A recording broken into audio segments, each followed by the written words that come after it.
Wild Remit helped me give you the best start in life. Even if I couldn't be there to see it.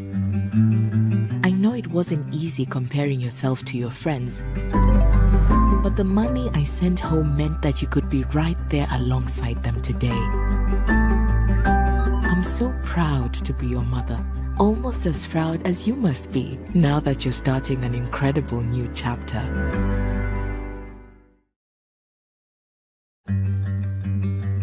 Wild Remit helped me give you the best start in life. Even if I couldn't be there to see it. I know it wasn't easy comparing yourself to your friends, but the money I sent home meant that you could be right there alongside them today. I'm so proud to be your mother, almost as proud as you must be now that you're starting an incredible new chapter.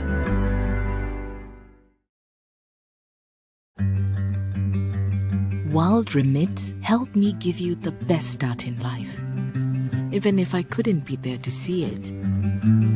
I know it wasn't easy comparing yourself to your friends, but the money I sent home meant that you could be right there alongside them today. I'm so proud to be your mother, almost as proud as you must be now that you're starting an incredible new chapter. Good evening, everybody. It's so good to see you all. Thank you so much for joining me on the Denta Show Live. And we're having another great conversation today. As you know, I always try and bring you good conversations that impact us, our community. And today I think is a really, really important topic. I mean, when I posted the flyer, I got a lot of DMs that look, this topic is so needed. And it's needed because growing up, I guess our foundations are built on from early on through our family. That's where we learn our values. That's where we learn about, that's where we get molded as people, as, you know, being a person. Okay. You get molded of how, you know, how you grow up, whether you're, you know, you become a Christian, whether, you know, your parents are strong Christians, you know, whether, you know, you get to interact with people, you get to have sleep, you know, there's so many things that happen through the household. How does that impact us in the future? What do we need to teach our children now so that they become the next future billionaires? Okay, we don't want millionaires, we want billionaires. And so welcome all of you. Please do share your Facebook pages, do a Facebook party, you know, invite lots of people to watch. If you are watching on YouTube, please make sure that, you know, you subscribe and also share it on Twitter, share it on Facebook, share it everywhere, LinkedIn, all of that. So again, thank you so much for joining. Now I want to know where everybody is watching me from. Let me know where you're watching me from. Is it just Ghana? Is it Canada? Is it New York? Where are you watching the Denta Show for? Denta Show Live from this evening. Again, I hope that you guys are keeping safe. It is still COVID, right? When is this thing going to end? I think it is. We've accepted it's the new normal, right? So we just have to deal with it. I hope that, you know, you're getting your vaccinations where possible, and you're keeping safe, you know, hand sanitizing, washing those hands. I think washing hands is even more important.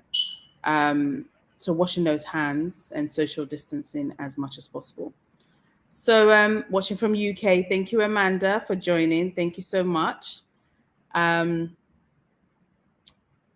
Right, from Charlotte, NC. Okay. Good afternoon, Eben. Good afternoon. I'm going to invite my guest on very shortly. But again, I want to say a big thank you to World Remit. We're actually running a competition. I'm going to give you the question at the end of the show, and somebody could win £50. Yes. And that £50 you can send to a loved one. You can go and buy something. You know, guys, can you believe Christmas is coming up really soon?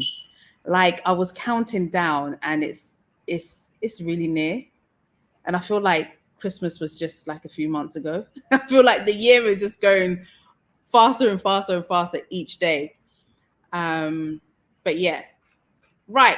Okay, let me read some of your comments. I'm watching live from Germany. Thank you, Derek. Thank you for joining. London.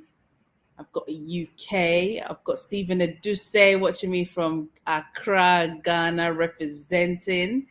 Thank you all for joining in. It's I know the reason why Stephen you're there is because of your wife. You came purposely to watch your wife on the show. That's why you are here. But thank you for being on and supporting your wife and for allowing me to have your wife on my show. I see her at the house with the child, but never in this manner. So it's a really good conversation to have. So let me invite our first guest, which is Elaine. Elaine, how are you? Hello, I'm very well, thank you.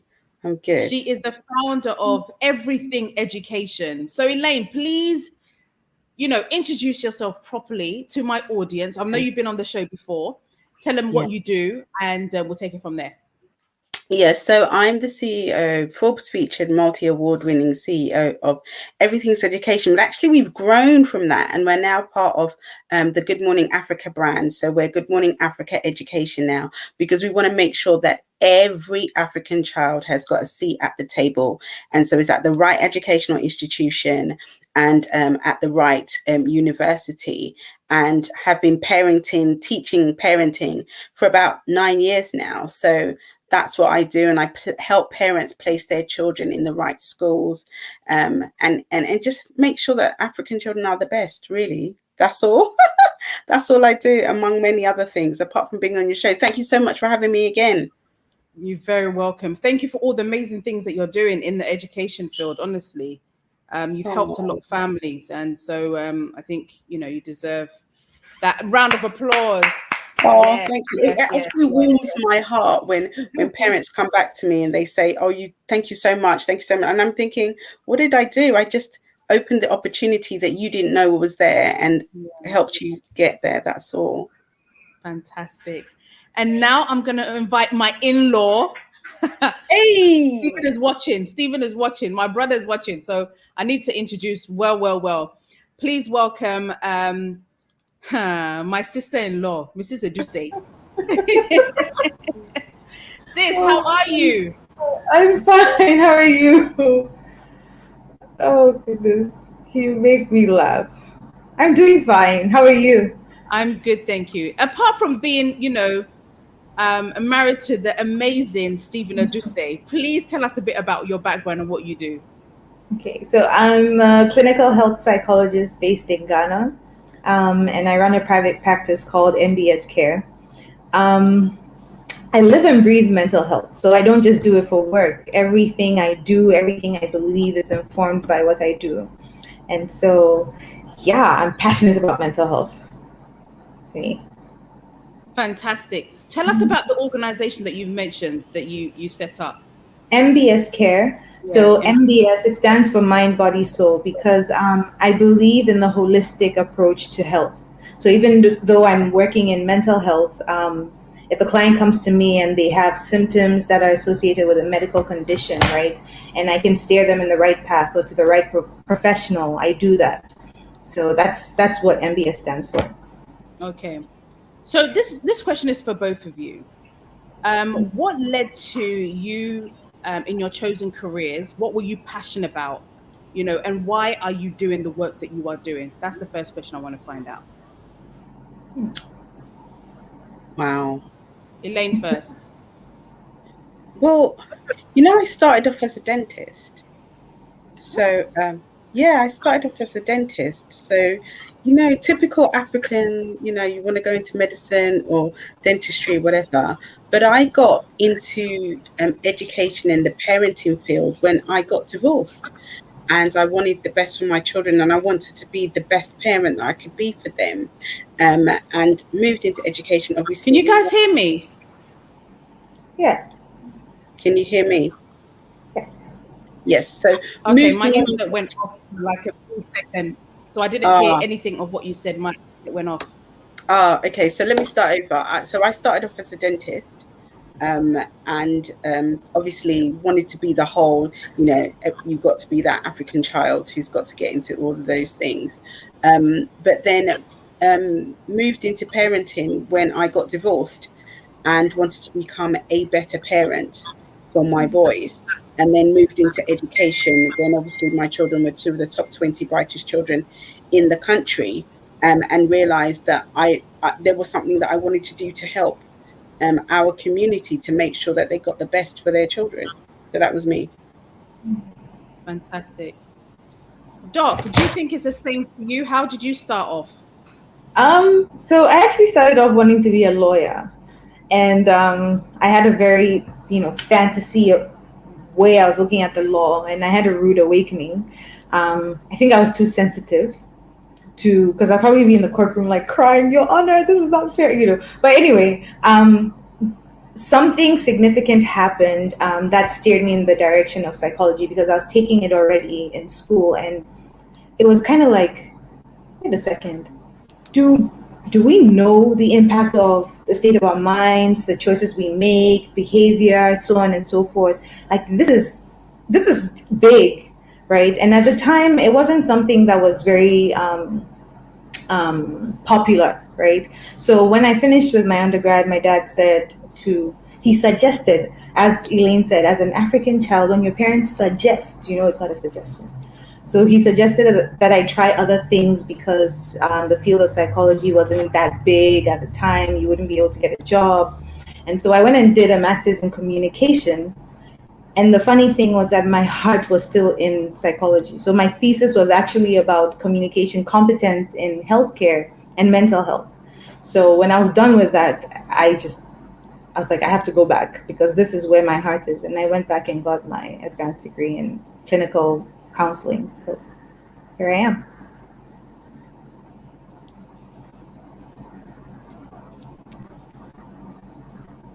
Hello. Okay. Hello.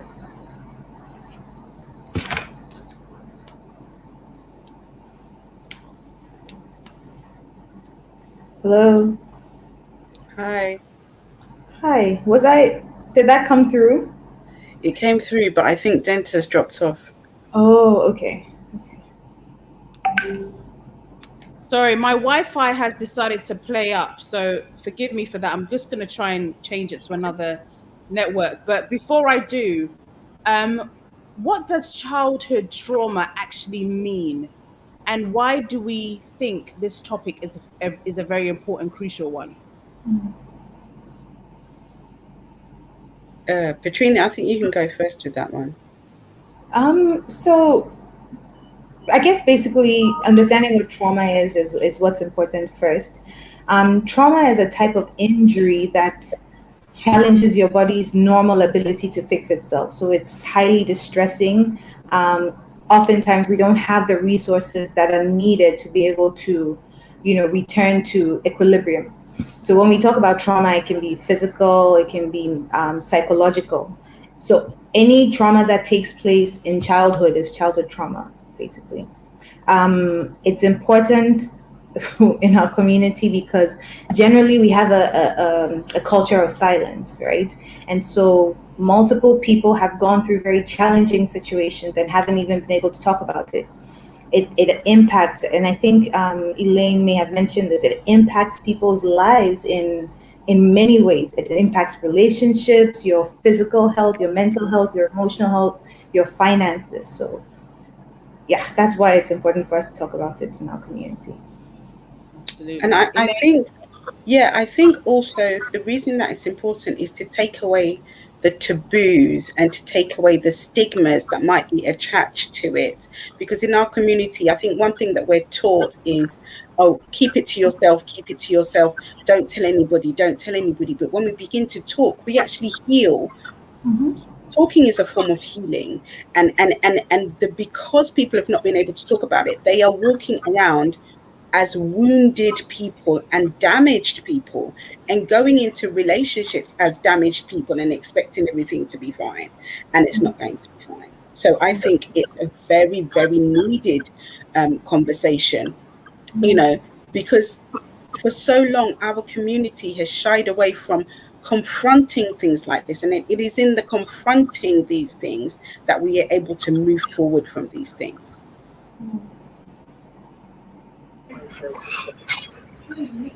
Elaine, Yeah. when you were growing up, how were you treated as a child by your parents? Well, Did you for grow up with me, just your mom, or was it mom and dad? well, I grew up with both my parents. And we lived in a very democratic household, so very different from the African household, you know, the typical African household where children are seen and not heard.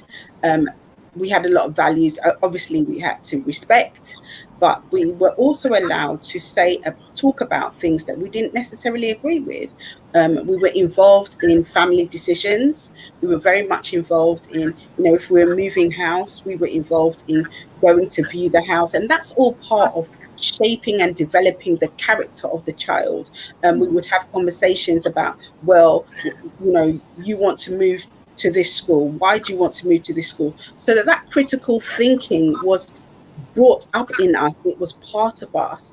The other things that we were allowed to do, you know, when we were having family holidays, where do you think we should go on a family holiday? So there was a lot of communication in our family. Obviously, you grow up, you know, African parents, you can't go out anywhere after 9. So that was always an issue. But as you grow up, you realize, and we joke about it now that we're grown up, we joke about it now, but I think that I was quite fortunate in that I grew up in a house that wasn't your typical African household. So I was quite fortunate. I was very, very fortunate. And Wow. that's how I am the way I am now. I mean, when my children come back to Ghana sometimes, you know, the elderly family members say that my children don't respect. But it's not that they don't respect, they just speak their mind, and that's what they're not able to deal with. So yeah. Yeah. Yeah, I mean, Doc, how do we get the balance right? Um, because what Elaine has mentioned is crucial. I remember recently, actually, the kids gave somebody something to an elder with their left hand, and obviously that's like a no, no, okay. So, and obviously in the UK, we don't mind like they're It's a passing something, hand. right? It's a hand. Um, how significant or how important are those type of things? We were having an argument about it. Does it really matter? But obviously it does matter in Ghana, but does somebody handing something to you with the left really, does it mean that you are really insulting them? Like, how do we get the balance right? Um, I honestly think that yes, if we think about it, it may not make sense, right? But then every culture has its societal norms, rules, and values. Certain places, I'm told that the peace sign, if you flip it the other way around, it's an insult, you know. And so, yeah. And so I think when it comes to something like this, it may be tough to undo as generations come and go. Eventually, it will phase out. So, what I would say is that, yes, when you go to Rome, do what the Romans do, as long as it doesn't impact your mental health negatively, right? Okay. And I, then, sorry, Denta, I wanted to add yes. to that actually. Mhm. And it's funny you were talking about the left hand because, you know, recently my mum passed and we were talking about the things that our culture does that doesn't help our own mental health in the grieving process. So things like people coming and rolling all around the ground and crying, that doesn't help me as an individual move past the fact that I've lost my mum, right? But because you leave me in a worse state than you found me. And so, you know, I'd have like my English friends that would come and go, oh, do you need any food? Do you need this? Do you need, you know, they were looking at it from a practical point of view. Whereas our community they like that thing where everybody is kept in a particular place. So yes, I totally agree with your sister-in-law, in the term that yes, we have to agree with cultural norms, but I think that there are some cultural norms that we have to begin to adjust so that we are able to keep ourselves healthy mentally. Mm, I like that. And I said, about the left hand again. I was like, my son is left-handed. Like, so how do I navigate that? Yeah, Oh wow. that it can be traumatic for a left-handed person. That's true. That's absolutely true.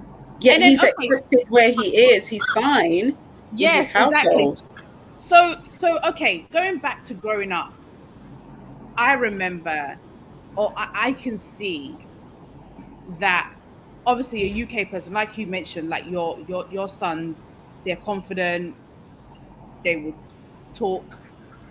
But if you were to compare a 5-year-old girl who's from the UK and a 5-year-old girl from Ghana, the confidence might not be the same, depending on what school they go to. Because now I've seen that, there's quite a the gap is bridging depending on what school they go to. How do we allow our children to be more confident when they are born in Ghana, and not shy away from, an elder is there, so you can't speak? Um, how do we get away from that? How do we develop, our children to be more confident, Doc? Hmm. I One thing that I always tell people is that you can't pass down something to your kids that you don't have. And so, how that's going to happen is it's going to happen in the home. You can't take a parent who struggles with, let's say, if they're in front of um, a pastor or their boss, and then they're, quivering, and then expect to be able to bring up a child to be confident, right? So you as a parent have to buy into those values first, and the type of culture that you create in your home and the upbringing you give the child will steer the child in that direction, as is we've seen in the case of Elaine. So yeah. Oh. So how do we raise our children? 21st century. How do we raise our children? I think that one of the things that you must always have with children is boundaries. Okay. And if you have boundaries that are not necessarily fixed, because if you notice that in the African household, the boundaries are fixed and they are, I am the parent, you are the child, this is what I say, and this is what goes. And I think what's really important is that we empower our children. We empower our children by giving them choices. And when we give them choices, we teach them about what they will do when mum or dad is not there. Right. So one of the choices that we can teach children growing early is, would you like to, you ultimately want your child to wear a jacket when it's cold, right? But you don't want to say, you must wear a jacket because I said you want to wear a jacket, but you empower your child by giving your child the choice. So you would say, do you want to wear the red jacket or the green jacket? You still have told your child that you need to wear a jacket, but you've given them a choice. And I think very often what is lacking in that structure of the household is the ability to give your child choice. And also, I think what's really important is also praise.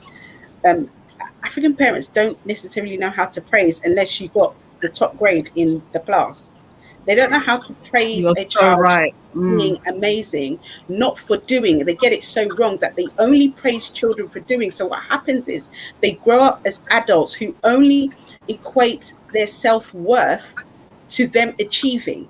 And it's not about you achieving, it's about who you are innately and the gifts that you carry so that you can become that person. And I think that's how you grow it in a child. That's one of the things that I teach parents, that you've got to have praise, you've got to have boundaries, you've got to have choices and consequences. I think that's my answer on that question. Okay. Doc, do you have anything to add to that? I mean, yeah, I think what Elaine touched on is absolutely true. The fact that we have been brought up to associate like affection and kindness and warmth from our parents when we do well in school.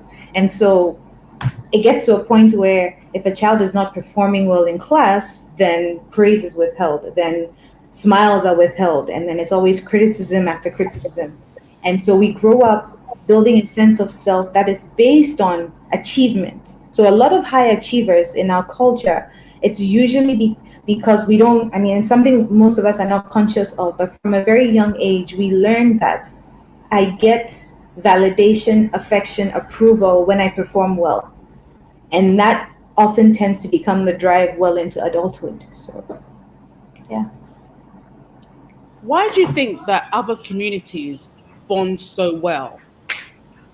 You find other communities supporting each other, but in our community, this doesn't help happen so often. Is it how we were brought up? Is it because what we've been through? Why is it that some communities are so gelled, but Africa or Africans, we are not as gelled as the other communities? Elaine. That is a really, really hard question. And I think part of the thing is there's a lot of insecurities in our community, which have stemmed from, I'm not really sure whether it's historical, but there are things that, for example, um, if I use what I do, right, I get a lot of African parents saying, oh, I had even one family say to me, oh, children who go to independent schools have no friends. And I said, where did you get that from? Because if you look in government, most of the people that are seated in government and in top positions in the country, they've all brought their friends in. So I don't know where you got that from. But there are these slight idiosyncrasies that they have, and that affects the way that we gel, because some people have been exposed to certain things, and so they want to keep things to themselves, and they think that they're better than other people, and that needs to go. And what needs to begin is an attitude of, and I don't think it's all Africans, it's some Africans.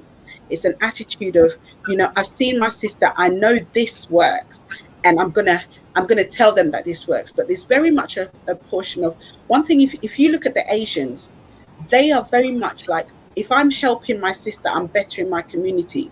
Whereas in our community, if you go and even say to someone, oh, I've seen your child, maybe they're struggling with this, you want to try, you are then deemed as the bad person because you are criticizing their parenting style or the way that they do things.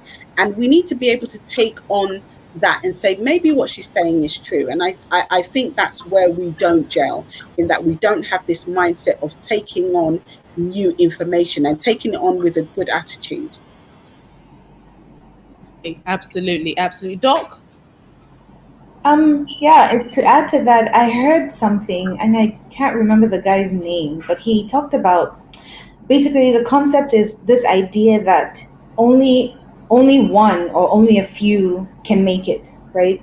And talks about how often where people are pit against each other. So there's this illusion created that there's only space for a few people at the top, or only a few people can succeed in this, right? And so what it means is that if I want to be the best, let's say Coco Coca in my area, right?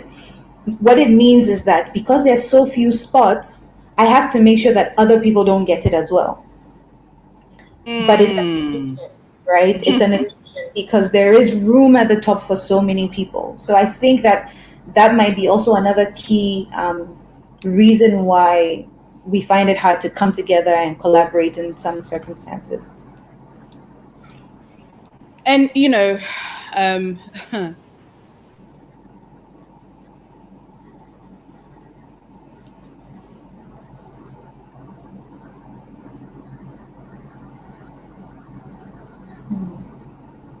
Okay.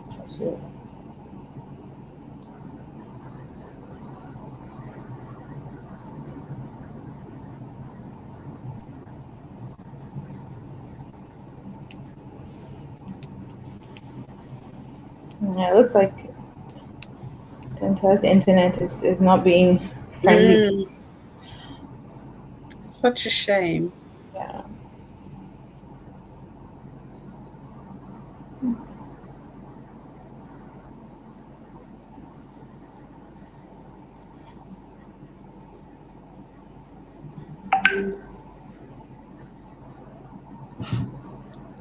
Someone said there's no audio.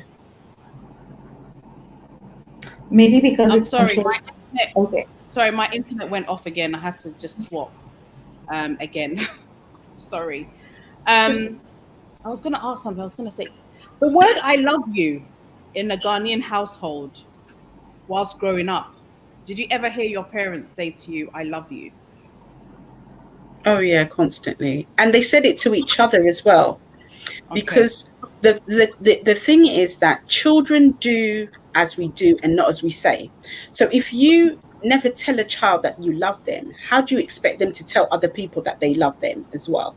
So my parents were always saying to each other, you know, even in their old age, I was always like, can you guys get a room? You know, and I think it's really, really important. And in a typical Ghanaian African household, affection is not shown to children. Hugs. How many people were given hugs as a child, apart from, oh, well done, you've collected all the prizes at prize giving? That is an error. Mm, mm, mm, Yeah. mm. Yeah. And you're right. Like, in the African household, a lot of people don't. The parents don't want to show affection. I was saying about 70% of household. I don't know how much has changed now, but you won't see your mum and dad give themselves a peck on the No, no, cheek no. or give them a hug. Because Um, sex is a taboo subject. Like, how did the children get there if you didn't? You know, you can laugh about, but it's because they were never allowed to talk about those things. You know, I remember when I was younger though, whenever we were watching television and people were kissing on the TV, my dad would say, "Go to the kitchen," you know. But it's totally natural in other communities. yeah, yeah. Hmm. Doc, what do you have to say to this? Again, I mean, if you don't have something, it's going to be almost impossible to give it, right? And so for a parent to say I love you to a child, then they must know what it feels like. They must know what that is. They must be comfortable with affection and vulnerability. And so in homes that you kids don't hear that, more often than not the parents don't say it to each other either. Mm. Yeah. Because I feel like that that is such an important aspect of raising your kids and showing the love that's in the house, right? Once Yeah. in a while, yeah, you don't have to like, big kisses and stuff, but like, not this, like showing some type of affection and letting your children know this is love. Because now you find that Ghanaian boys are saying I love you anyhow when they first meet you. It's like I don't understand. Oh goodness. And but you see the thing too is that whatever you see with happening with a person is often not just they woke up one day and I want to be like this. Whether we want to admit it or not, majority of who we are is based on what was passed down to us, right? And so what our parents did, most of them was what they were taught. And what those people who taught them was based and did was based on what they were taught, right? And so it's passed down generation to generation to generation. And even with trauma, we see it happen in trauma, as we'll probably discuss that a little bit later. But you will see it being passed down because this is all they know. But here's what we're doing right now, for instance, in the face of new information, in the face of awareness, are you adjusting, right? In when you're presented with information that says that children thrive well when you give them positive reinforcement as opposed to punishment, are you willing to challenge yourself to take in that new information and adjust your approach? And that's how those cycles start getting broken. Mm, mm. Do you think everyone has had some type of trauma before in their Yeah. lives growing up? Mhm. Yes, I think so. What do you think some of the are the common ones for our community that you've come across? um oh, sorry, go ahead, Elaine. I would say discipline. In that discipline in the African household uh, is or can be traumatic, because smacking is one that I struggle with, right? And that parents or African parents, and rightly, like you said, that it's stuff that they were taught and they didn't know how else because they were disciplined that way. So they believe that they have to discipline their children that way. But smacking, for me, I struggle with, because you teach your child not to hit other people when they are upset, or anytime. Don't you teach your son, don't put your hands on a woman. But when you are angry and you want your child to conform to something, you raise your hand. What kind of message are you giving the child? That in itself is traumatic, because the child is growing up thinking, well, hang on, you've taught me not to hit, but you are hitting me. And then therein grows some kind of resentment. You want to keep your child on the straight and narrow. There are other ways to discipline your child. I talk about positive discipline, and praise is a form of discipline. And people don't know this. And I always say that discipline is a derivative of the word disciple. So, as a parent, when you discipline your child, you are showing them the way. You are not, and our community love to use spare the rod, spoil the child. Now, I always say that the rod is a form of direction. You did not see Moses leading people in the desert with a rod and beating them. He was directing them. He was showing them the way. And that's our role as a parent. And so discipline becomes traumatic, where children are scared to speak to their parents because they feel that they're going to get a belt, a slipper, a shoe, and that is traumatic for them. That's my take on that. I don't know what Doc's saying. Definitely. The capital punishment, so the beatings, the insults, sexual abuse. Actually, sexual abuse is more common than we think, and it's because it's such a taboo subject, people don't talk about it. But let me just touch on what you said with the discipline, the spare the rod and spoil the child. My sister always says this thing to me. She says the rod is different for every child. But I know some people might be cynical and think, oh, you people, you're sitting down there thinking beating. I mean, we all went through it, it's normal and stuff like that. But for any child or anyone who has gone through that, one of the things that if you have to sit back and assess, you'll realize that often the beating that you would receive didn't match the intensity of what you did. So sometimes you're doing your homework and you get say it again. Oh, wrong, doctor, say right?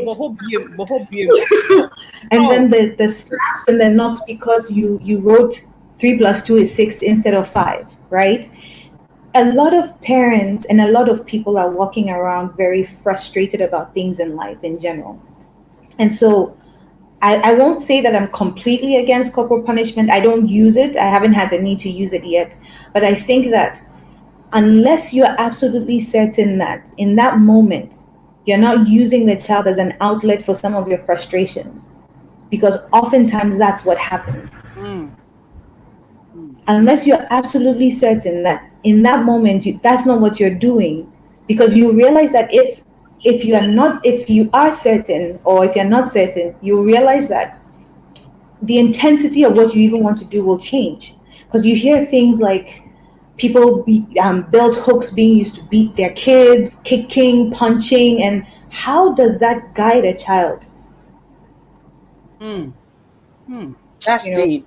How does that guide a child? And I remember. what are I you remember teaching the growing up. child? I used to get beat. I'm gonna be honest. I oh, used to get beat. I've had belts. I've had hangers. I had the banku stick, cook, I Anything you had can get hold of. But Denta, how did that help you? How did that help you as a child? You can't tell me that shaped your Oh no, definitely. It fear, made me, for many years, I was frightened of my dad, like yeah. scared rotten. And even though now we have the best relationship ever, like I don't know what I'll do about my dad. But at the time it was just like I need to get home on like I can't even spend 5 minutes out like after school to even chat to anybody because if I'm just 5-10 minutes late, it's like drama. And so it was very, very difficult. Growing up, I was, you didn't want to do anything wrong. And like you said, even just the minor thing that you thinking, wait, this is not something that you should be whipping me with a belt, but hey, if you go and talk, there's even worse for you, right? Mhm. And I think that you're right, Elaine. It doesn't help us, doesn't mold us in any way. And it's something that I don't want my children to go through. I don't want them to, like, how, you know. Um, Even the other day, my daughter said, that the teachers pinched her at school. I was livid. I was like, I don't pinch my daughter. You should be pinching my Hello. husband. Yeah. And then, when we spoke to the school and we were like, this is what my daughter has said. I don't want you to confront the teacher and mention my daughter's name because I don't want her to be stigmatized in the class. So deal with it, but don't mention my daughter's name. The next day, because Aria was like, she doesn't want me to tell the teachers just in case it comes back. Lord and behold, the next day the teacher's like, why did you tell your parents that I pinched you? When why not? You must And I know was that like, you were doing and I was something like, wrong. listen, every time somebody pinches you, scratches you, tells you anything, come and tell mommy. I will always believe you. And that's the thing that we are not telling our children, is Yes. giving them that confidence to be able to tell us when someone has done something to them. Again, Yes. I remember a few years ago, one of my cousins, one of her side uncles, molested her. And she was, I mean, it was a holiday that they came from the US. This thing happened. She changed overnight. We didn't know what was going on. Obviously, she didn't want to say because uncle was like, if you say, they won't believe you, that kind of thing. Yeah.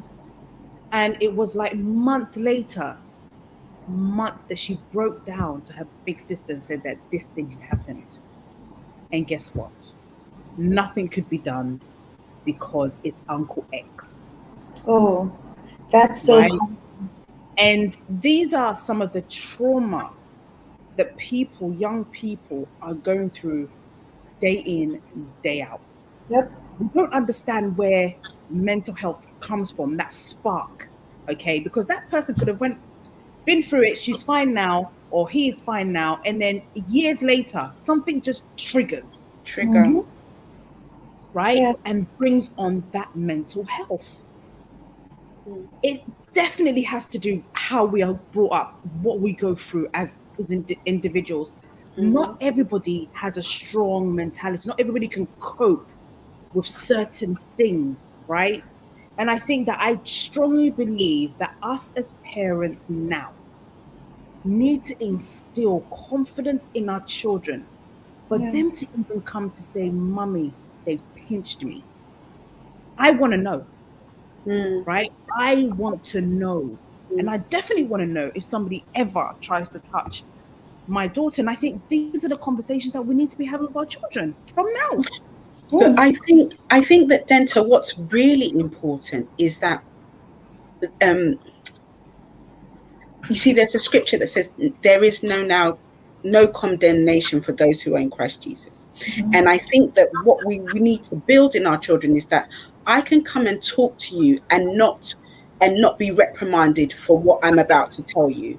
I feel Mm-hmm. confident in the fact that I can speak to my mom, I can speak to my dad, and I can say, this is what's happened, without their parents going, oh, don't be so ridiculous, that could never happen, and be ridiculed. And that's the problem. And so what happens is that if we go back to what you said, that you said you were scared of your father, what would actually happen is we would then raise children who learn to lie because they don't want to get in trouble. And that's a problem, because you're supposed to be raising your child to be a member of the household, to teach them to become a member of society. And so if we are not having an environment where they can feel that they can speak freely and be honest about what's going on, we are raising children who inevitably become liars. And that is concerning, because my mum always used to say, once you're a liar, you're a thief. And all kinds of things happen. And then they start sharing their business with outsiders who tell them the wrong thing, because there are certain values that you're trying to instill in your children. I mean, that's just me personally, but good on your daughter for coming and telling you. Why is the teacher even thinking of pinching? Hey, you know, Ria, like my children, yeah, they're confident enough because I've told them, listen, yes, you are you are special, right? And so if anything was to happen to you, mommy needs to know. Somebody's been negative to you. We have conversations. We need to be having conversations with our children. It's important. When they come back from school, yes, we're all busy, but what happened at school? Mm-hmm. How was your lessons? Mm-hmm. You know, who are your friends? Let's get to know what our Mm-hmm. children are doing outside of the house, because inevitably they spend more hours in school Yeah. than at home, right? Chantal, let me even tell you this, like from my personal life and my practice alone, I know many adults that till today have never been able to tell their parents that this uncle, this friend, this Oh person did this to me, Mm-hmm. right? hmm. It's and I was thinking about this thing recently. You know how when we would play and we would get hurt, right? Sometimes we get beaten for the fact that we got hurt because we were Yeah. playing. Hmm. And I'm wondering if possibly there is some association to that. And what I mean by that is it's almost like if something bad happens to you, you put yourself in that situation. And so there might be shame because I've heard people who come to me and they say, when I tried to say something about it, what I got was, why did you go there? What were you doing there? What Mm. were you wearing? Type of thing. So that also Yeah. adds to it, the shaming, the presumption that you did something to deserve or to cause it. Mm-hmm. Let's talk to our Mm. kids. It's so right. Yeah. It's so crucial. Like the stories that I've heard, the experiences that I've been through, myself, and also being scared to speak to my father, Yeah. and telling him what was happening, maybe at school, or you just get scared. You just block them out because you know that, and then you do find yourself talking to outsiders. I was very close to my auntie, because I felt like, I wasn't able to even speak to my mom because I was thinking, well, she's not doing anything about it. So I can't really talk to her because it's almost like she's on the dad's side, Mm-hmm. when things are happening to me. So it's like you get confused signals of who to even talk to, right? So you do end up talking to maybe your aunties or your uncle or somebody else. So I think for me, it's like, it's a must. And, again, when we look at um, men who abuse women, there's a high percentage of them. There's a high percentage of abuse in the family, right? Beating of the wife, all of that kind of stuff. And again, where did it stem from? Did they see that growing up? You know, um, but Doc, to you, are you seeing a lot of abusive cases when it comes to trauma? Oh yeah, absolutely. There's this study called the ACEs study, Adverse Childhood Experiences study. I think it was done somewhere in California, and it was developed there.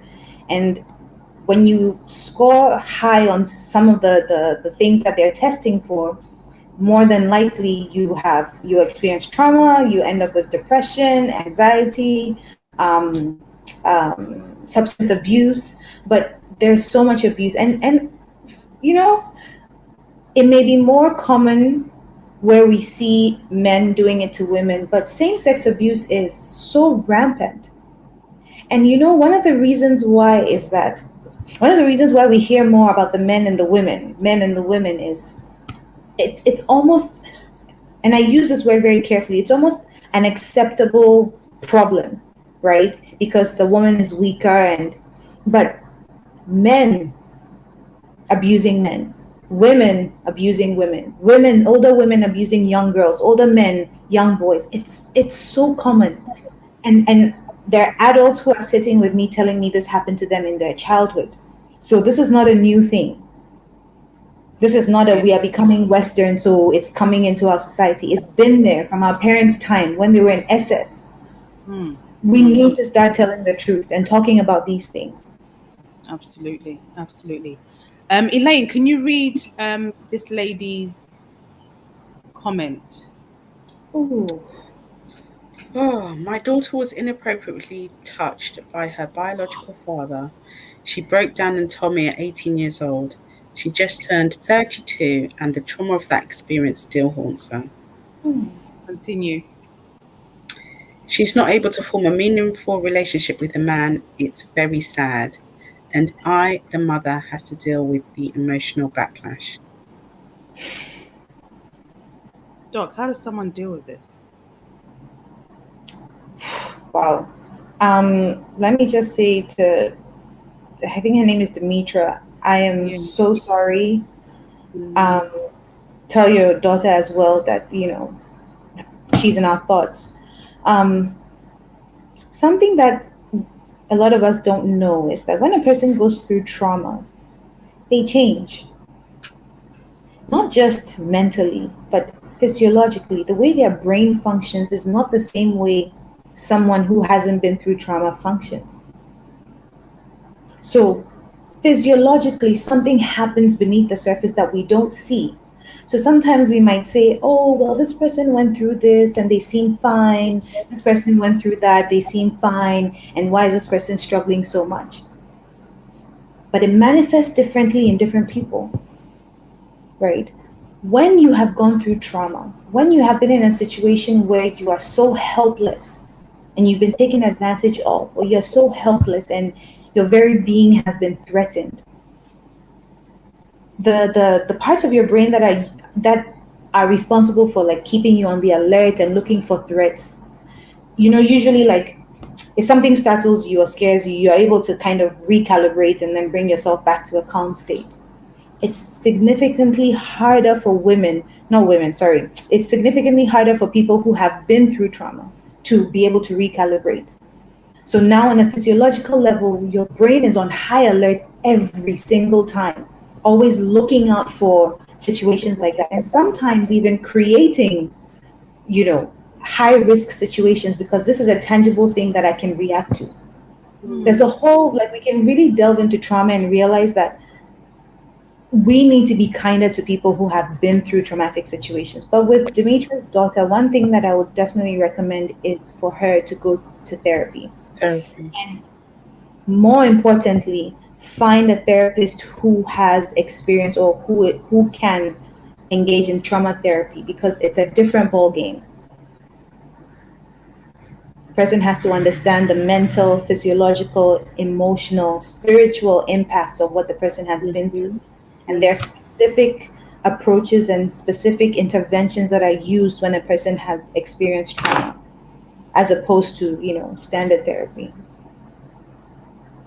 But this She's come is, back. Yeah. it's Yeah. it's it's it's really a shame. And then what happens too is that when a person goes through that and early enough there isn't the intervention, as you go through life you start to pick up coping mechanisms and tools that are unhealthy. So we sit down and we might see someone who's an addict and we think, oh, that person is reckless. Mm, mm, mm, mm, But mm, if you're mm. trying to drown out that image and experience because it's so traumatizing, who is anyone to sit and judge you? Oh, This is, Demetra, thank you so much for sharing. I mean, it's, you know, we need to talk about these things, and I'm so happy that you were able to share this with us. It's such a yeah, personal thing. We really appreciate it. And I hope that, the audience is learning from, this conversation as well. Um, Elaine, what do you think are some of the practical ways in which parents can boost confidence and self belief in their children?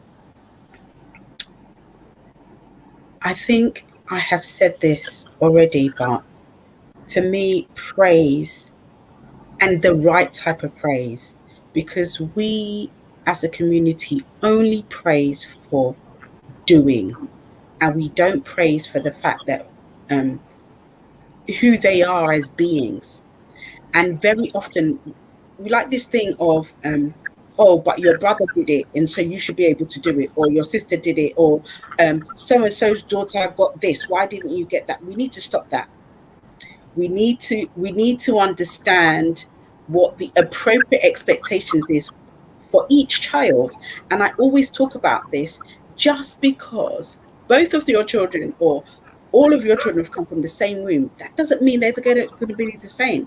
Somebody might be really good at maths and somebody might be really good at drama. Each child comes to this earth with a particular gift. And our role as parents is to nurture them to become the people that God wants them to be, right? So one of the things that we must become is just talk to our children, conversation. At the end of the day, you spoke about after school. At the end of the day, before they go to bed, have a conversation. You know what? You know why I love you?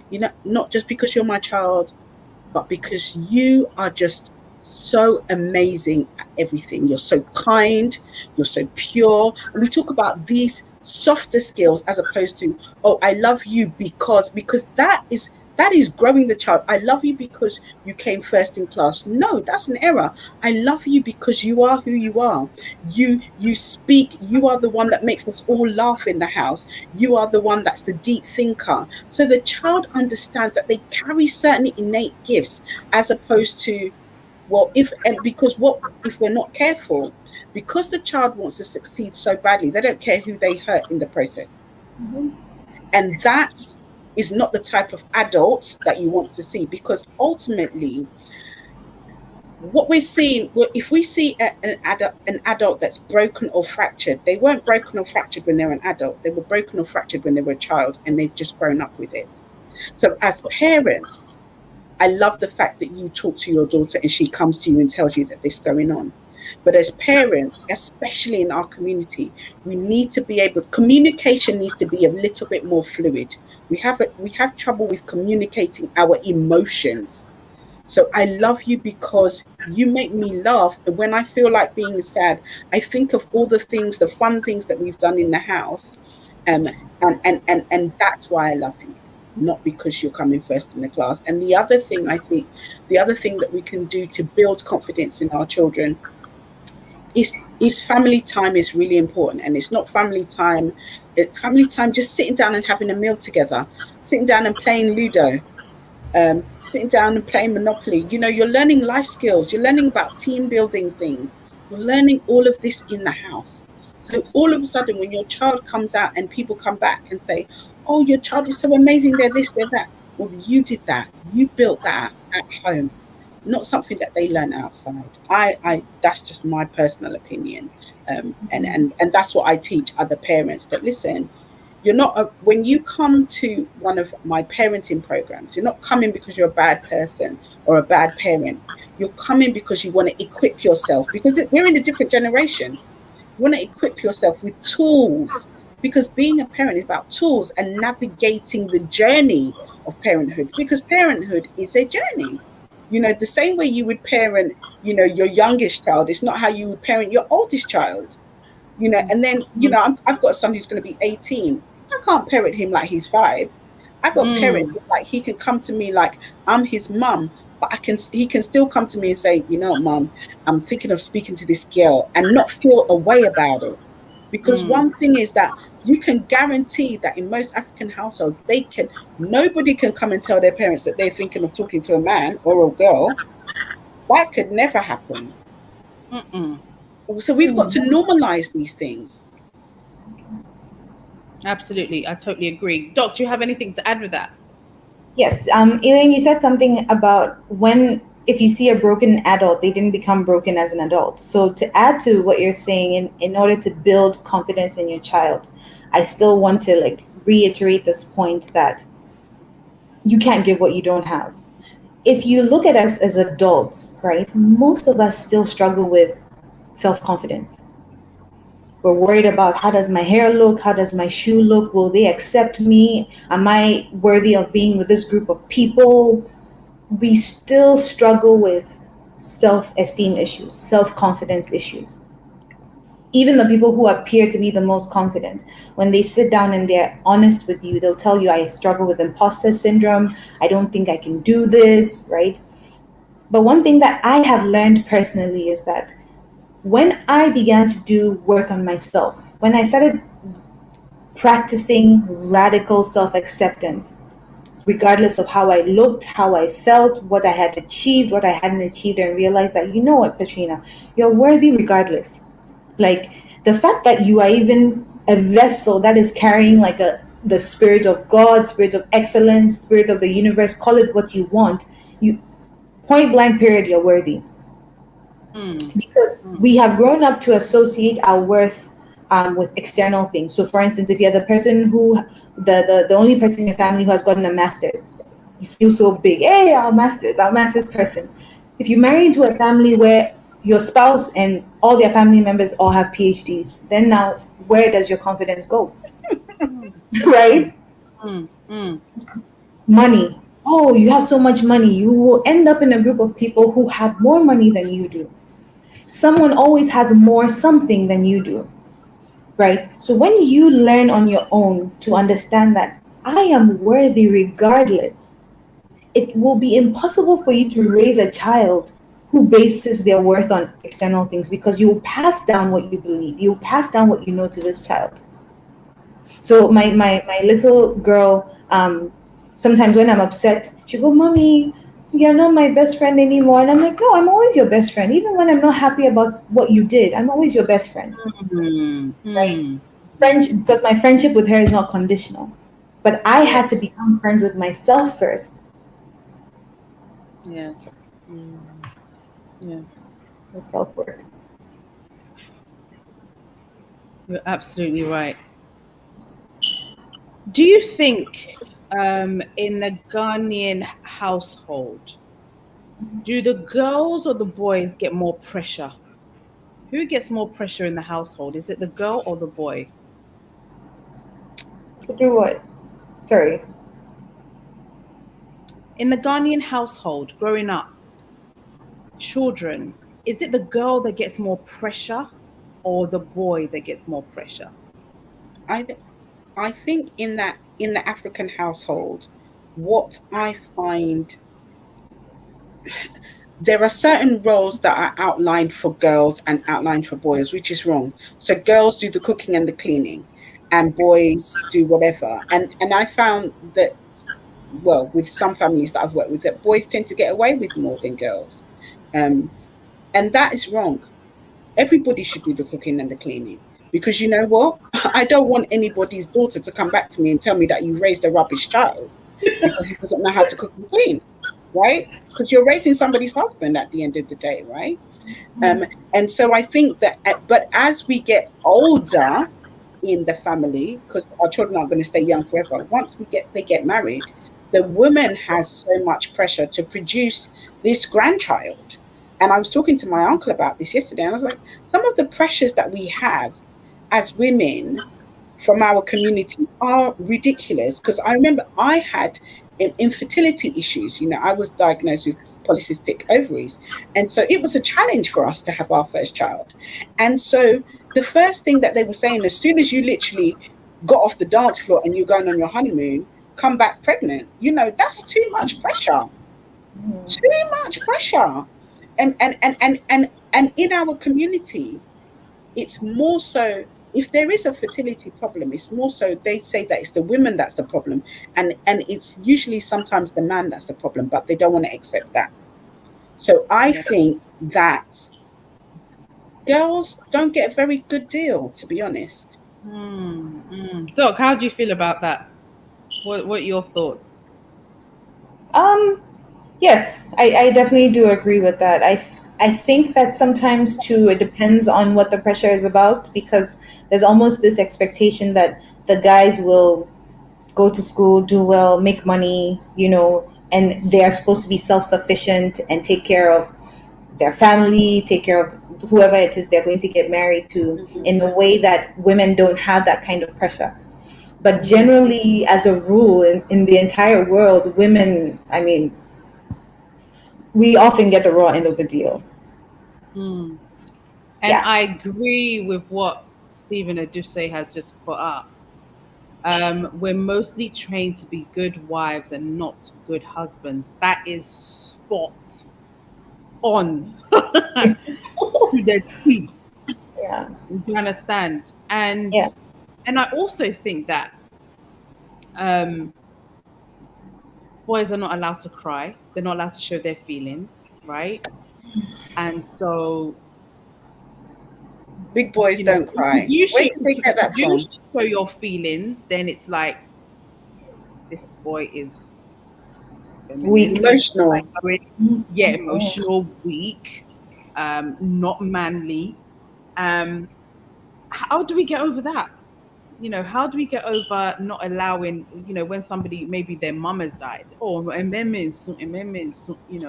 boys don't cry. Like, how do Why we get don't over boys cry? Where did I want to know where that stemmed from? Because I think it's really important also, and I love what Doc says, you can't give what you do not have. So if you've never been exposed to your parents showing emotion, you don't know how to do it. So your children learn. So I love the fact that, your daughter says to you, mummy, you're not my best friend anymore because you're upset with me. She's experienced that emotion of you being upset with her, right? Because you showed her that you're upset with her, and not in a way that's quite punitive that we've grown up with, in the fact that, my son, I remember when I was going through my divorce, my son was really little. And I remember sitting in my car crying, and my son saying to me, he was 3 or 4 at the time, and he says, Mummy, don't cry, be brave. But I was comfortable enough to be crying in front of my child and not think, what on earth is going on here? But now, you know, with all the trauma that we've gone through in the last couple of months, I've got children who are young men who have broken down in front of me, had gone to PSHE lessons and broken down, and it's okay, because part of the healing process is to show the emotion. And a lot of times there's adult men that are going around, because that psychological thing has been told to them from the beginning that boys do not cry. And so that element of emotion has never been allowed to show. So they're going around in in a form of trauma. I don't know if Mhm. Doctor agrees with me, but that's just my perception of, that's what I've seen, and it's very sad, because what happens is they go into relationships, and there are certain things that they're not able to express to their wife and to their children. Yeah. Yeah. I mean, I joke that if men weren't supposed to cry, they wouldn't have tear ducts. Like, why would I have been created then? If they're not supposed to cry. There's a physiological, like there's a need for tears it, I say refresh you, right? But then your body needs it because there's pent up energy that needs to be released. Mhm. So that toxic masculinity thing, if anyone ever says that thing to you, I think you earn the right to be rude back to them. Just saying, and it's not professional advice, but I'm still saying that. Um, no, that men shouldn't cry. A lot of it too comes from people's difficulty with not knowing how to manage, or not being comfortable sitting with a person who's crying. Most of the time when we say, oh, don't worry, don't cry, a lot of the time it's not because we are concerned for the other person. It's because we are uncomfortable sitting with that. It's like, okay, what do I do? The Yeah, person is crying. yeah, Then we say, oh, it's yes. okay, stop crying. Right. You're right. You're Help, right. You're absolutely right. So, help me. what are some of the long-term effects of unresolved trauma? Doc, I'll start with you. I know we've touched on a few, but what are some of the long-term effects of unresolved trauma? Cardiovascular disorders, Mhm. because you're always on high alert. If you're not, you tend to find people choosing risky lifestyles or thrill-seeking lifestyles. Because one thing about childhood trauma is when you go through the trauma, oftentimes you might actually forget. And this is something that happens with, you know how we watch movies or we hear about rape victims and they ask them questions and it's like, okay, wait, you said this thing, now you're saying this thing, which one is it? Are you lying, right? Trauma is very interesting in how it works with the part of our brain that's responsible for memory. You remember fragments of what happened and not exact details from A to Z. Then, as time goes on, your body now starts reacting. So, for instance, if let's just say you were attacked by somebody who was wearing a black jacket, okay, it gets to a point where you no longer even need to activate that memory. You see a black jacket, your body starts to react. So you go on in life having all these reactions to different situations, not realizing that it connects to the trauma. Consistently being on high alert releases chemicals in your body that your stress hormones are always there.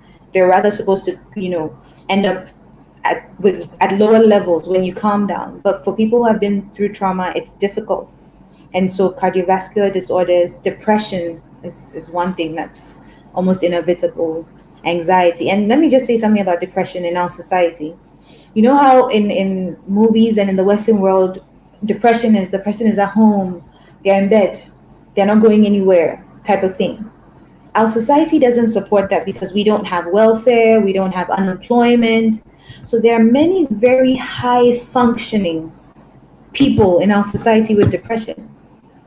And it rather manifests as irritability, anger, snapping at people all the time because they don't know what to do with the pain they have inside.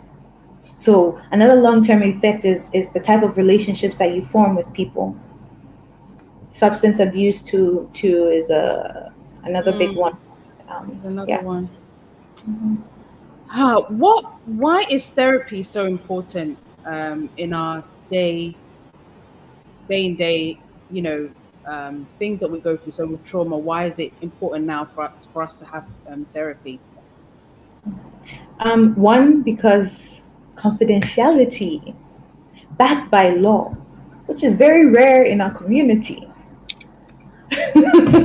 And why people often don't like to open up, because you tell auntie this before you realize is, oh, I need to tell your parents. The next thing you realize, they're calling a family meeting to talk about your situation.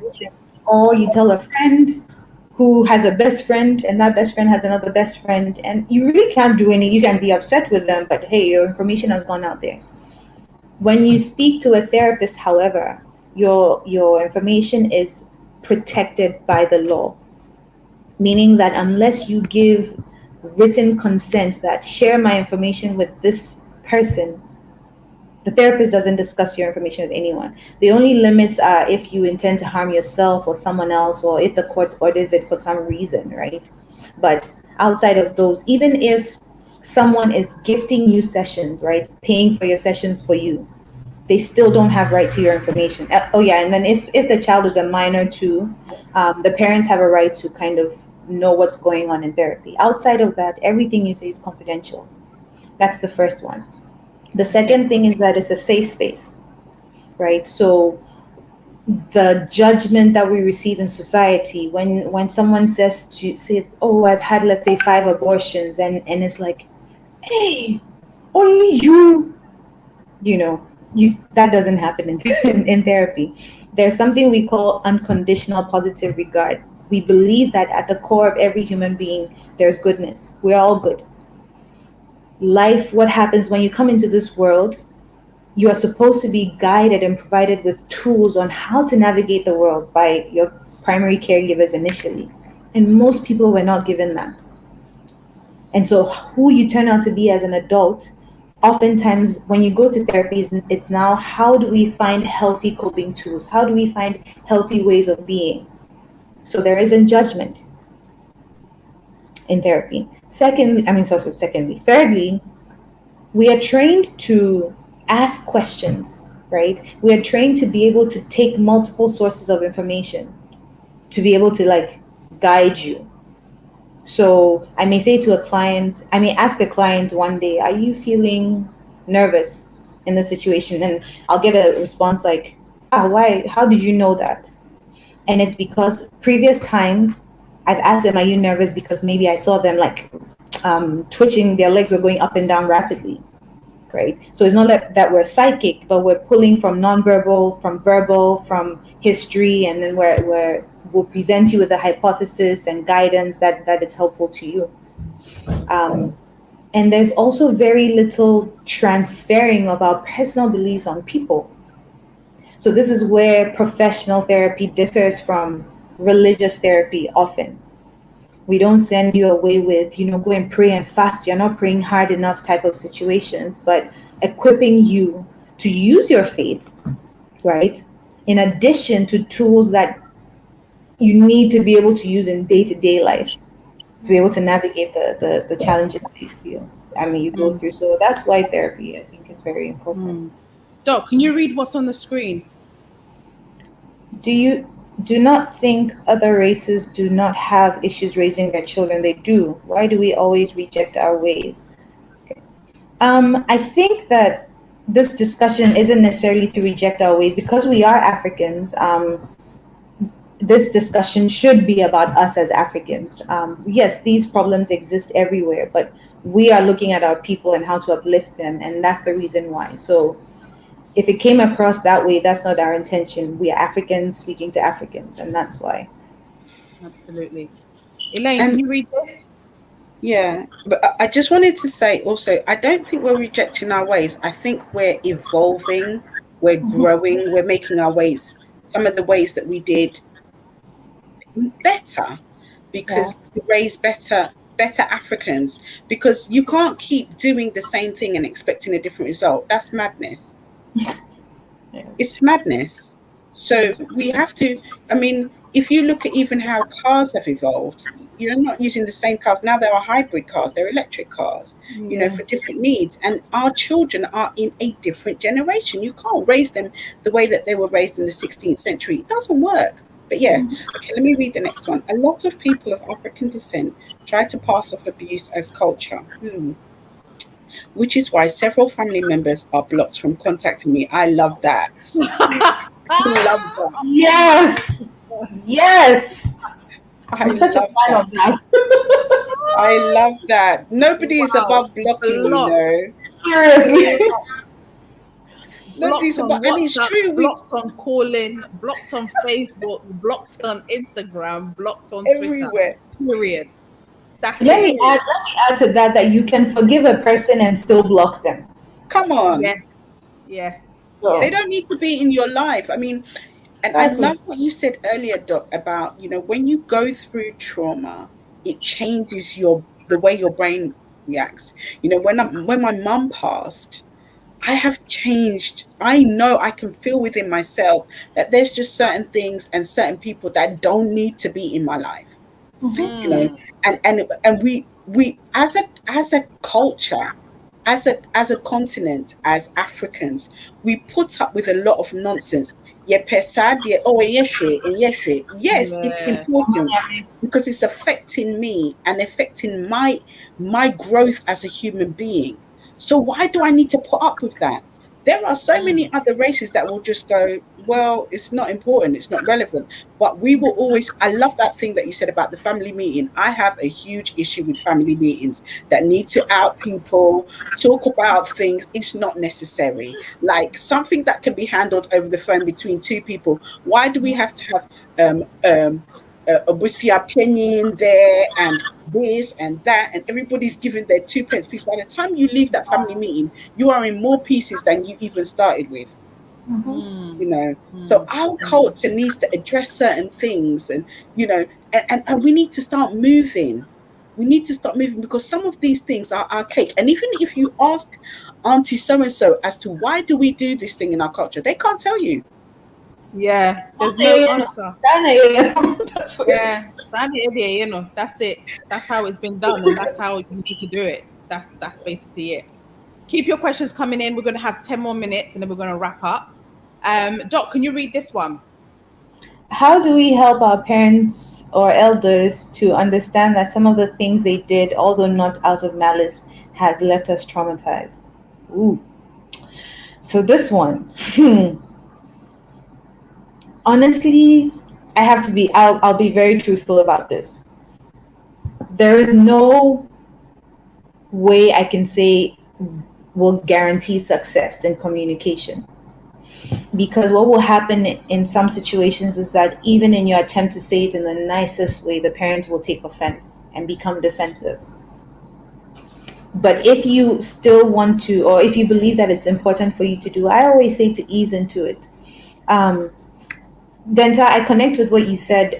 Growing up, I wasn't afraid of my dad, but our relationship was very rocky, very distant, butting heads a lot.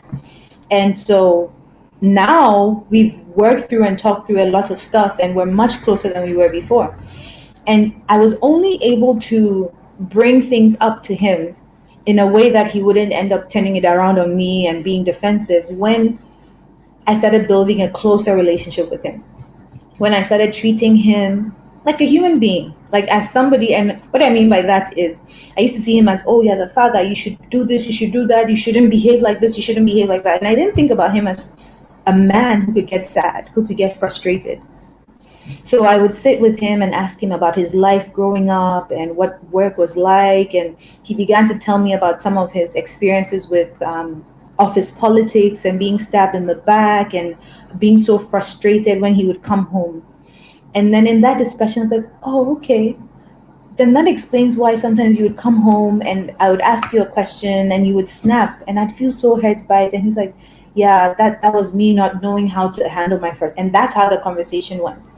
So I often say that rather than go directly to them and say that this is what you did and this is how I felt about it and how it impacted me, do it in a conversational way. Do it in a way where it's like we're building a closer relationship, because a lot of the time parents tend to get defensive, and that can even spark more trauma because now you're having to defend the legitimacy of what you're feeling and it's being invalidated. So ease into it. Doc, can you read this question? This comment? Do Africans on the continent acknowledge the cost to the society because of this unacknowledged traumatic practice of bondage of the body and mind of a human being?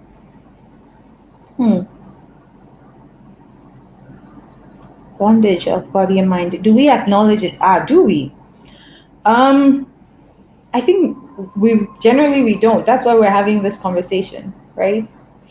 Look at what happens in our leadership. My husband was saying something that I found so interesting. Somebody did something they weren't supposed to do, and they had millions of CDs worth of equipment.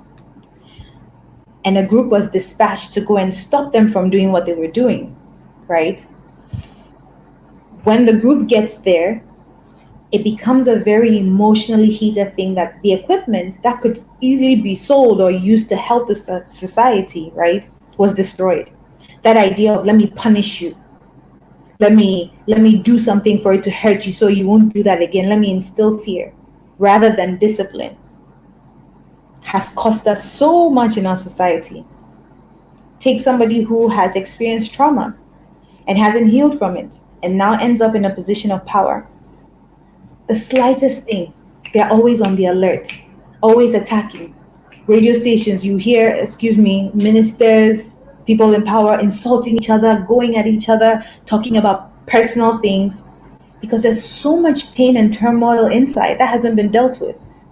There's no one in this world who is truly at peace with themselves, who can get to a point where they're disagreeing with someone and spew out hate and negativity.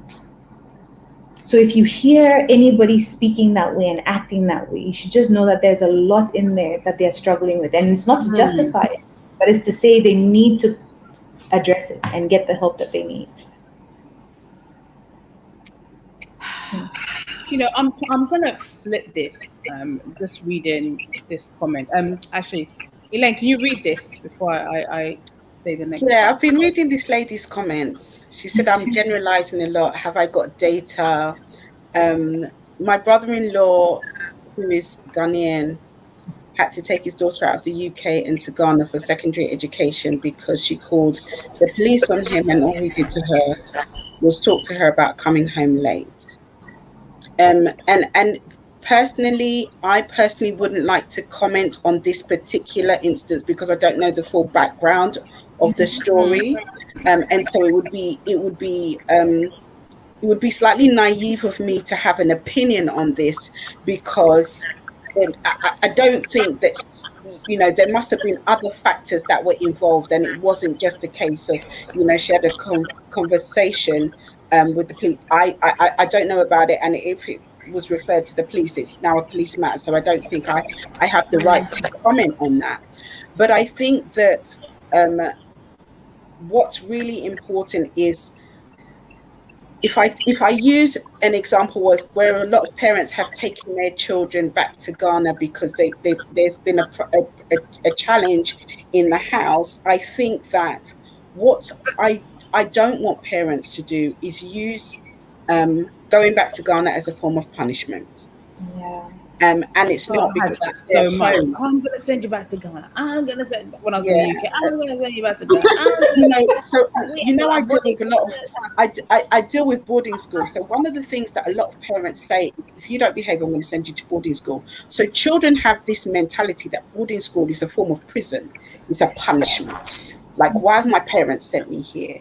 And we need to change that kind of language, that I'm sending you to Ghana because you're going to learn values in Ghana. Like, what's wrong with your home in the UK?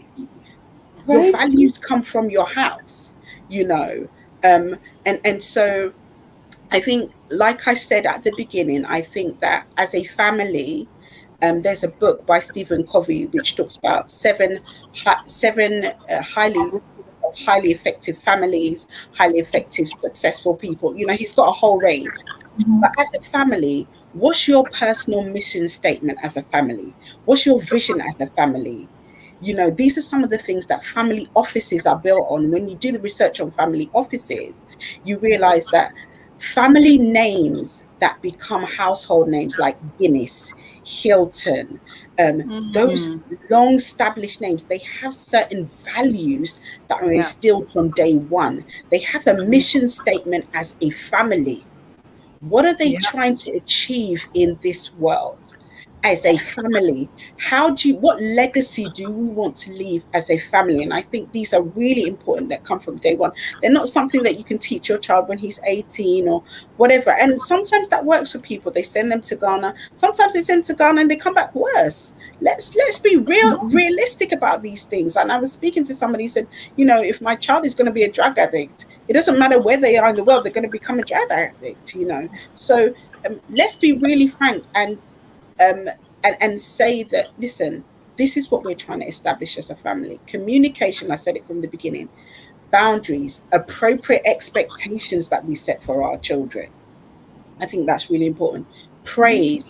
These are some of the things that we need, and I think it's really important. And I love the part that somebody said, apologizing to our children, being honest with our children is really important. And so Yeah. that's what I would speak on that particular comment. And like I rightly said, I can't completely comment on that because I don't know the full Sure. scope of the Sure. situation. Sure. Yeah. Sure. Sure. So let's wrap up. We've got 2 minutes. I know there's quite a lot of comments and stuff, but Doc, what would be your last words to people that are watching tonight? Okay. I want to say primarily that everything that we've said is not to say parents are bad or you're a bad parent, right? It's to provide us with information, to create awareness on how to do things better. And as Elaine said, how to evolve. Definitely, there are values in the African system that should not be lost. Respect, all these things. We're not throwing the baby out with the bathwater, but we're saying that the ones that are unhealthy and toxic need to stop and need to change. I want to say that the change, it sounds very cliche, but the change starts with you. If you are an adult and you're respectful to other people and to your children will learn how to be respectful. If you are kind, your children will learn to be kind. It's not the do, as Elaine said, it's not the don't do as I do as I say type of upbringing. So if you really want to see change, it has to happen with you as an adult first before it's even passed down to your children. Thank you. And Ola, thank you so much for your comment. He says, I wronged my daughter and I was not ashamed to go on my knees and to beg her. I felt so ashamed of myself. That's a very powerful statement. Thank you so much for sharing that. Um, Elaine, your last few words. Um, I think I have to agree with everything that Doc said. And I think that ultimately you have to do what's right for your family. And what might work for Dentist's family, what might work for Doc's family, might not necessarily work for Elaine's family. But I think that what's really important after 9 years of being a parenting practitioner, I think that what I've seen is that parenting is a journey, and we go alongside our children. And like I rightly said, that children do as we do, not as we say. Let's model the kind of behavior that we want to see in our children, and ultimately we will raise the next leaders of Africa. I think I'm done there. Thank you. Thank you so, so much, guys. I really appreciate your time. It's been an hour and a half of a great conversation. Yvonne is already asking for part two. Um, so we will consider that one soon. But, going into October, I'm going to be celebrating Yasantua the whole month. I know it's breast cancer awareness. I will have some features here and there on that, but I'm celebrating Yasantua. It's 100 years since our warrior queen passed away in Seychelles, where she was in exile. And obviously, this year Google Awards, we are doing it in Ghana to celebrate her, a woman of resilience, a woman who was courageous enough and bold enough to stand in front of the Brits and the chiefs and say, look, if you, the men of Ghana, of Don't. Ashanti Kingdom, sorry, will not fight, we, the women, will. And I think that this is the type of courage that we want to instill in our children, the Yasantwa spirit, the confident spirit, the assertive spirit. And so this month is dedicated to Yasantwa. It's her birthday month as well as her being, 100 years since she passed away. But I can't thank you enough for sharing your insight and your knowledge with us. And like Elaine mentioned, there's no right way or wrong way of parenting. We're all on the journey. And everybody's path is going to be different, right? Um, but I guess the little elements that we have learned is communication, you know, learning to, say thank you, please, I love you, give me a hug. You've done well today, just appreciation, like we said, appreciating our children, and making them, and and I believe in affirmations. Oh Um, yeah. I believe in that Absolutely. greatly. I believe in telling my children that they're beautiful, they're intelligent, they can do anything that they want. They're the next billionaires of this world, and we need to tell them now, so that they're confident enough when somebody says, this and that to them. They're like, no, that's not true. This is who I am. Yeah. And believing in themselves. We need children to believe in themselves and have that Yeah. courage in themselves. But there's no right. We're on the journey. We pray that we do the right things to not let our children be so traumatized as they grow up, so that they can be the next gentlemen and great women of our society. So again, thank you so much for joining me on the show, and I a big thank you to everyone who joined tonight. I really appreciate all my fans, all my followers who join me each and every night. Thank you all. Right, I'm gonna say the competition.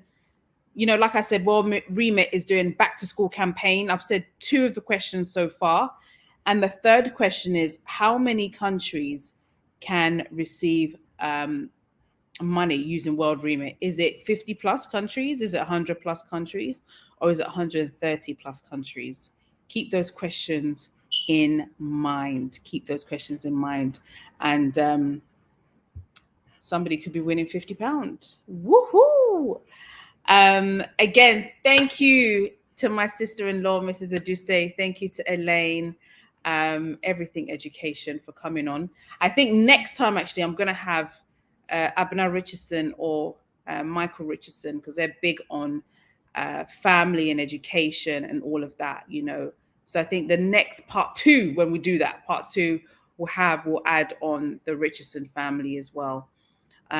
Again, guys, thank you all. If you don't know about Ya Santwa, please do learn about Ya Santwa. We're going to be doing lots of things this month on her, this great woman. I want you guys to learn so much about her. There's going to be competitions that we're doing, quizzes, and even me, like, since we've decided to kind of, you know, do Ya Santwa, I'm learning so much about this amazing woman. I'm just like, this woman needs to be more recognized than she is. It was because of her, actually, that we got independence, because of what she did.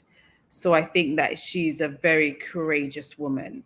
And yeah, we're going to celebrate her. You're going to learn more about her.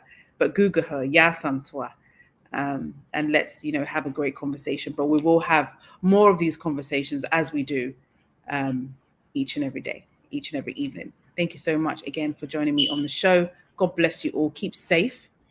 And I'll see you all soon. Take care. Bye-bye.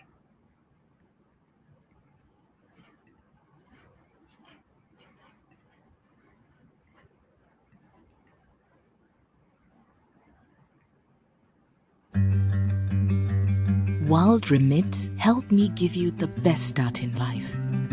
Even if I couldn't be there to see it. I know it wasn't easy comparing yourself to your friends, but the money I sent home meant that you could be right there alongside them today. I'm so proud to be your mother, almost as proud as you must be now that you're starting an incredible new chapter.